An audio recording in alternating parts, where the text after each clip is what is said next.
Scale line के question को solve करने का पहला स्टेप है एमडी को मेजर करना, यानी मैप डिस्टेंस को।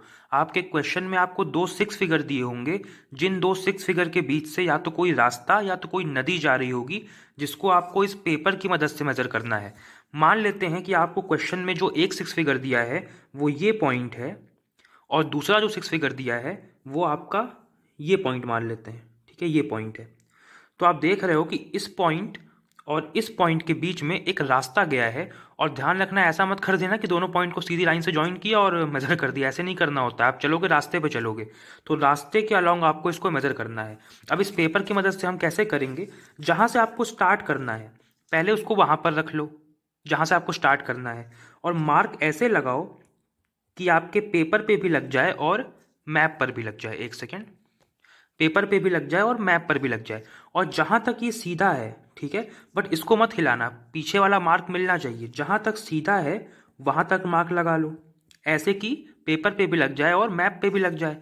अब देखो यहाँ पे कर्व आया है, तो कर्व में बड़ी ही सावधानी से छोटे छोटे डिस्टेंसेस को मेजर करना है। यहाँ पे कर्व है, लेकिन जब भी आप अगला मार्क लगाओ तो पिछला मार्क मिलना चाहिए। पहला मार्क ना मिले कोई ज़रूरी नहीं है, वो मिलेगा भी नहीं, जस्ट पिछला वाला मार्क मिलना चाहिए। यहाँ पे एक छोटा सा कर्व है, तो इस कर्व में हल्का सा पोर्शन ये सीधा है, फिर हल्का सा पोर्शन आपका ये सीधा है। पर देखो लगाते हुए मैं ध्यान दे रहा हूँ कि पिछला मार्क मिलना चाहिए, ठीक है। उसके बाद हल्का सा नीचे के साइड सीधा है, पर पीछे वाला मिलना चाहिए। लगभग यहाँ तक सीधा आप कह सकते हो, ये सीधा है। और फिर ये नीचे की तरफ सीधा है, लेकिन पिछला मार्क मिलना चाहिए। यहाँ पर लगाया।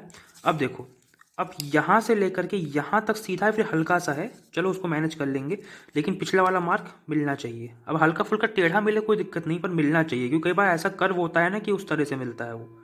यहाँ तक सीधा, और उसके बाद यहाँ से लेके यहाँ तक लगभग सीधा, लेकिन पिछला वाला मार्क मिल रहा है।